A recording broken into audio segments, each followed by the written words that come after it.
75 साल आजादी को हो गए, 75 साल, और लगभग 70 साल तो आपको एक अच्छे इलाज के लिए आपको चिंता करनी पड़ती।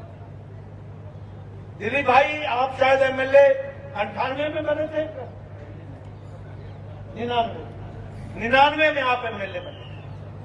आपको याद होगा कि आपके समय में आप गरीबों के लिए दिल का ऑपरेशन करने के लिए आप 1 लाख रुपए, 1.5 लाख रुपए स्वास्थ्य मंत्री और मुख्यमंत्री से मांगते हैं। मैं ठीक बोल रहा हूं? और आपको कई बार 75,000 मिलता था, कई बार 1 लाख मिलता था।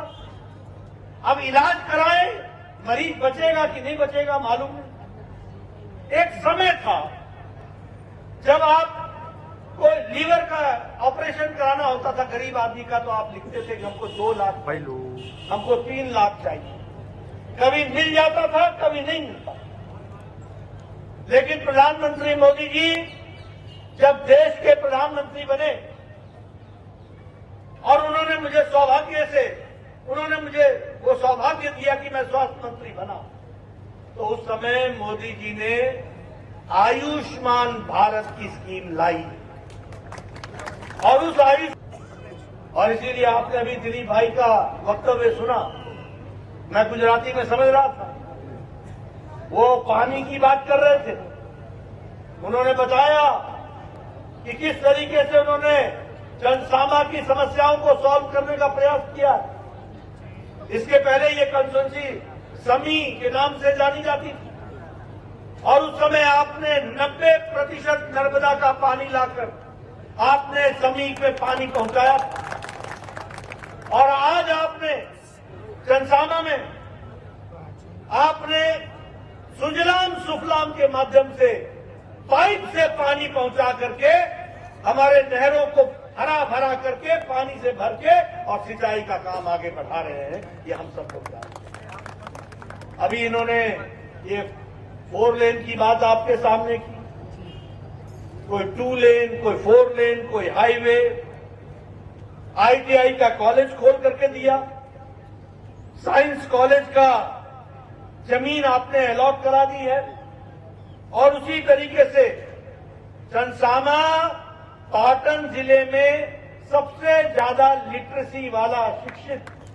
कंस्टिट्यूएंसी बन गई है, वो भी हमको याद रखना चाहिए। इसलिए ये रिपोर्ट कार्ड लेकर के लोगों के बीच में जाना, कभी आपने सुना कि कांग्रेस पार्टी के लोग रिपोर्ट कार्ड लेकर गरीबों के लिए आवास योजना बनाने का प्रयास किया?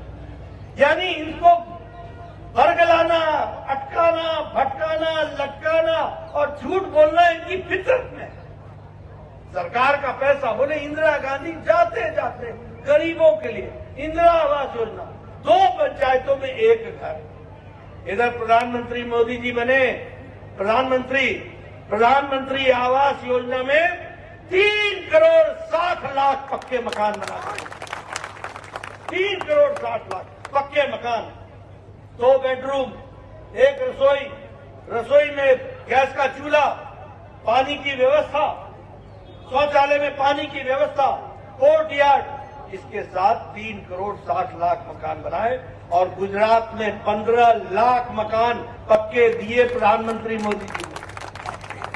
और हमारा वायदा है कि 2024 तक हम पक्के छत के नीचे आम जनता को राहत देकर के उनके लिए घर बनाएंगे। और इसी तरीके से हमारे इस योजना के साथ साथ अगर हम देखें, डबल इंजन की सरकार रही, मुख्यमंत्री अमृतम योजना के तहत भी 41 लाख लोगों को इस तरीके का, गरीब लोगों को इलाज के लिए, सालाना इलाज के लिए पैसा दिया। सालाना का मतलब होता है अगर 2020-21 में आपने 5 लाख खर्च कर दिया तो 2021-22 में फिर से आपके खाते में 5 लाख रुपए होता है, जो आपको इलाज के लिए मिलता है। ये परिवर्तन आया। कभी आपने सोचा था कि गुजरात को all India institute of medical sciences मिलेगा? एक all India institute of medical sciences Delhi में होता था। अटल जी ने 6 all India institute of medical sciences खोले थे। आज राजकोट में भी all India institute of medical sciences है। जिले जिले में कॉलेज के माध्यम से इलाके का विकास हो रहा है। उसी तरीके से जन औषधि केंद्र को खोलने का काम हमारी सरकार ने उठाया है। गांव की कहानी आपको सुनाना चाहूंगा। मेरे गांव में बहनें 5 बजे सुबह उठती थी, जंगल में जाती थी, लकड़ी काट के लाती थी।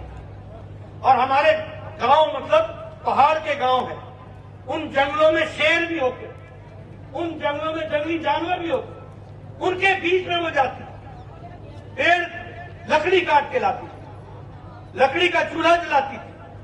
और वो हमारे यहां फूकनी होती है, फूकती थी और फूक फूक करके धुआं धुआं धुआं धुआं, आंखें पूरी एकदम तरबतर हो जाती। 200 सिगरेट का धुआं अपने फेफड़ों पर लेती थी, तब जाकर के चाय बनती थी। और आज 11 करोड़ बहनों को मोदी जी ने सिलेंडर पहुंचा दिया, चूल्हा पहुंचा दिया।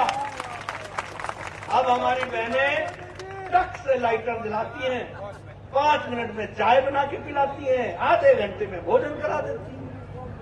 है कि नहीं है? है कि नहीं है? ये महिला सशक्तिकरण है कि नहीं है? ये महिलाओं को ताकत दी गई कि नहीं दी गई? मैं आपसे को हर 4 महीने पर 2-2 हजार रुपए की किस्त मिलेगी। आजकल मिल रही है किसानों को कि नहीं मिल रही है? मिल रही है कि नहीं मिल रही है? मैं पीछे से सुनना चाहता हूं, प्रधानमंत्री किसान सम्मान निधि का 2000 चौथे महीने मिल रहा है कि नहीं मिल रहा है? कितनी संख्या है किसानों की? 11 करोड़ 78 लाख।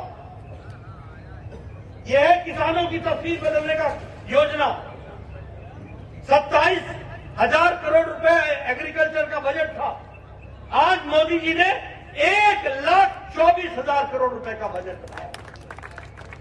और देखिए, एक समय राजीव गांधी बोलते थे, मैं 85 पैसा भेजता हूं, मैं 85 रुपए भेजता हूं, तो मैं 100 रुपए भेजता हूं, तो 85 रुपए रास्ते में पता नहीं कौन सा पंजा उसको मार देता है, और सिर्फ 15 पैसे ही पहुंचते हैं, 15 रुपए ही पहुंचते हैं। इधर मोदी जी एक बटन दबाते हैं, और एक बटन दबाने पर 11 करोड़ 78 लाख किसानों के खाते में 2-2 हजार रुपए पहुंच जाता है 15 सेकंड के अंदर। बताओ, ये बदलता भारत है कि नहीं है? ये बदला हुआ भारत है कि नहीं है? ये हमको जानना होगा, इसको हमको समझना पड़ेगा। 1 लाख करोड़ रुपए उन्होंने एग्रीकल्चर के लिए दिया है। 15 लाख किसानों को इंटरेस्ट के बगैर, बिना मुनाफे के, बिना इंटरेस्ट के उन्होंने किसानों को लोन दिया है। लगभग 32,000 किसानों को ट्रैक्टर खरीद करके दिया। इसलिए किसानों की दृष्टि से देखा जाए तो एक बहुत बड़ा काम है। अगर मैं महिला सम्मान की बात करूं, यहां हमारी महिलाएं बहनें बैठी हैं, मुझे गुजरात के बारे में जानकारी कम है। गांव में अपने नित्य कर्म के लिए झुंड बनाकर खेतों में जाया करते, और संख्या कितनी थी? 11 करोड़। मतलब आजाद भारत में 70 साल की आजादी के बाद 11 करोड़ बहनें अपने नित्य कर्म के लिए खुले में शौच जाती। और अगर 11 करोड़ बहनें जाती थी तो 11 करोड़ बहनों के बच्चे भी जाया करते। 11 करोड़ बहनों के बच्चों के साथ साथ हमारी बेटियां भी जाया करती। कैसा भारत था? लेकिन मोदी जी ने स्वच्छता अभियान के तहत 11 करोड़ बहनों को इज्जत घर दिया, और यही गुजरात के अंदर 41,60,000 घरों में इज्जत घर पहुंचाया, और उनकी इज्जत और उनको सशक्तिकरण किया तो मोदी जी ने किया। और आज वो इज्जत के साथ 11 करोड़ बच्चे, 11 करोड़ महिलाएं अपने जीवन में इज्जत के साथ जी पा रही है। ये भी हमको ध्यान में रखना चाहिए। इस तरीके से काम हुआ है।